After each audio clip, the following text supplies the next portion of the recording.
Hello guys, welcome back to our channel One to Stay.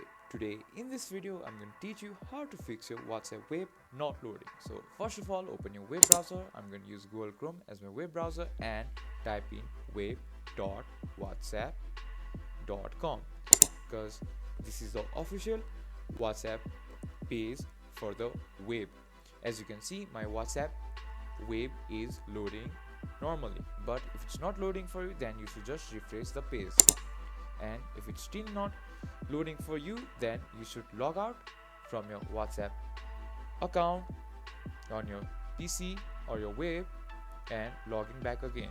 To log out from your WhatsApp web, you should click on these three dots and click on log out and log in back again, either using your phone number or your QR code. And even after logging back again, if it's still not working, you should check your Wi-Fi connection. As you can see, my Wi-Fi is connected and is working fine. Let's check our Wi-Fi speed too, if it has stable connection and speed or not. As you can see, my Wi-Fi has very good stable and very good connection. If you find our video helpful, please leave a like and don't forget to subscribe our channel. Hit the bell icon button to get updates on our new videos and drop a comment for reviews and more contents like this. Thank you for watching.